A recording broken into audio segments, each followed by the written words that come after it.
Okay, the second lesson in our unit on probability is talking about calculating probabilities using tree diagrams. So, to start off with, we're going to work through the first 2 pages of this packet, or I'm going to do that on the video right now. So, this example right here, let's starts off. 3 marbles, red, green, and blue, are placed in a bag and drawn out one at a time, and the marble is replaced after each draw. A tree diagram for 2 draws is shown. So, this is what a tree diagram, this thing right here. It can also be drawn vertically if you are familiar with these or have seen it before. These marbles, sometimes it's coins or whatever, but basically at this point, this is what you're starting with. This right here represents the first draw, and this right here is representing what you get on the second draw. And it's keeping track of all the possibilities that can happen when you draw, what are we drawing? 2 marbles out of the bag, because we have 2 draws is what it says right there.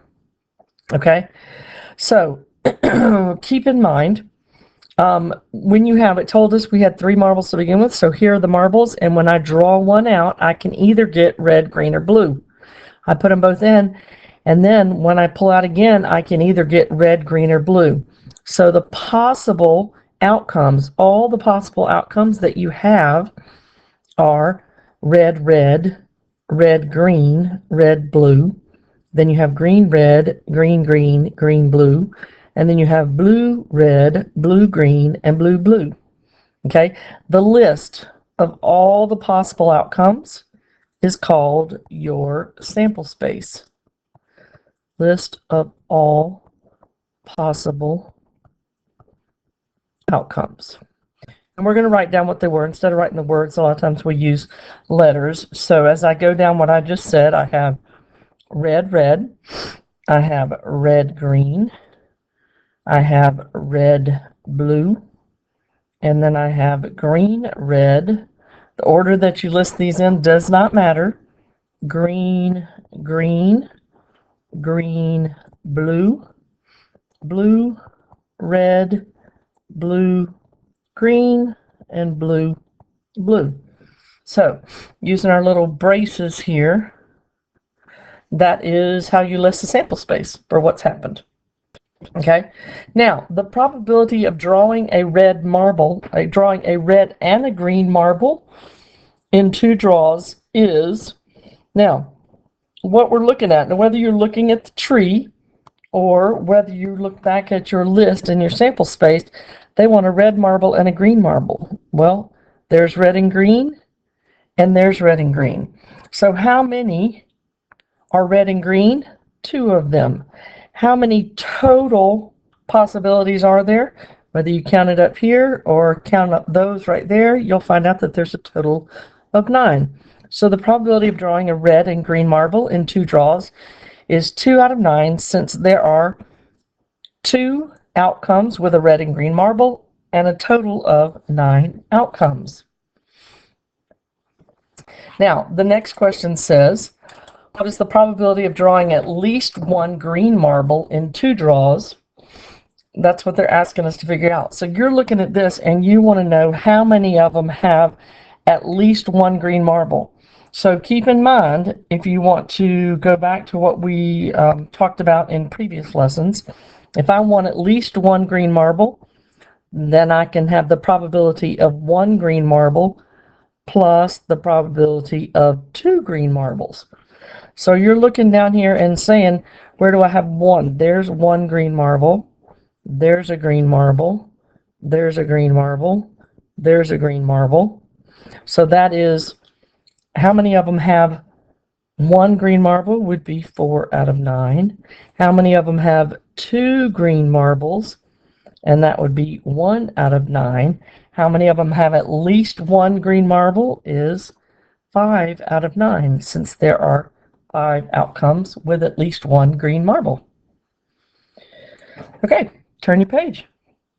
The next thing that we have, to create tree diagrams, and a lot of times they give you, it helps us keep track of information. That one, you actually were drawing the marbles out, and that's helpful, but sometimes we're actually going to create it from the information they give us. Okay, so to create tree diagrams when probabilities are not equally likely, the conditional probability for each event should be labeled on the branch for that event. So what that means, okay, well, let's read through this and then I'll explain that further. Come back here. For example, consider the following scenario about guests at a wedding. 45% of the attendees are guests of the groom. So you have all of your guests, and all of the guests should be guests of the bride or the groom. They told us that 45% are guests of the groom, and that means that 1 minus 0.45, because together they make up all of the guests, which would be 1, is 0.55. Then it says, of the attendees who are guests of the bride. So remember, this is like that word given that we talked about with the Chinook salmon last time. Okay? Of the attendees who are guests of the bride, so you're going here, they're either going to be male or female.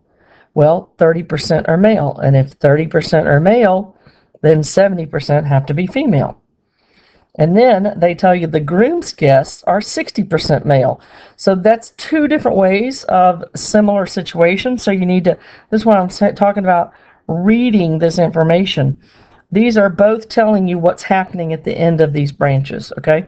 So whether they say of the attendees who are guests of the bride, or they say the bride's guests, but the groom's guests are 60% male. So when we get to the groom and we have his guests being male or female, we know that 60% are male, and that leaves the other percent, 40% being female. Now, the thing to remember about your tree diagram when you have one, especially like this, okay? Look at this first question. It says, why did it do that? Sorry. The probability that a guest is female, given that a person is a guest of the groom. Okay, so I want to know what the probability is female, given they are a guest of the groom. So I'm going to go to the groom. How many are female? The answer is 0.4. So this right here, this level of a tree diagram is what you look at when you're looking for a given. Okay, when we get to the next one, okay, and this is really important when you're reading these problems, especially when you, each of these lessons, y'all, they're very detailed of a certain type of probability problem, and then near the end, I give them to you all mixed up so you can kind of get used to what happens with each one. The probability of randomly selecting a guest who is a guest of the bride and male is, and so this time we don't have given like we had last time, we have and. And to find and, you actually multiply, and you're going to figure out what you get when you multiply these two probabilities. So, guest of the bride and male, so I'm going to bride and female, nope, and male, so I'm going up here to this one. And if you go back to the formula that we had before, I'm going to show this to you. So there's several different ways of doing it.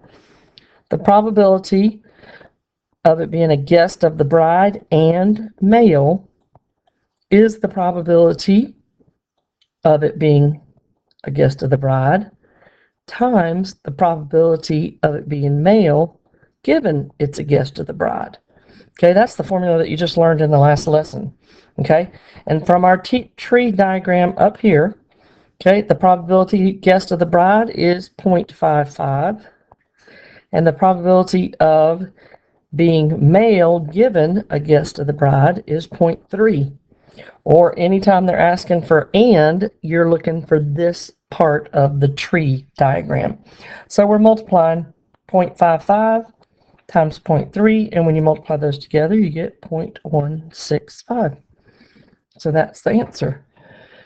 All right, and the next one, the probability that a guest at the wedding is male can be calculated by adding, okay, this is important because you're going to use this one later on, okay, by adding the probabilities of each case where a male is selected.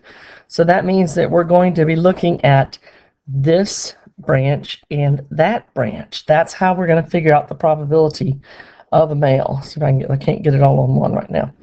So the probability of the guest of the bride and male, we just calculated that, which is 0.165. The probability of guess of the groom and male, we just said we're going to multiply these two together, so 0.45 times 0.6. Okay, and just know this one came from right here. So 0.45 times 0.6 is 0.27. And so when we add those two together, we're going to get 0.435. That is the end of that lesson.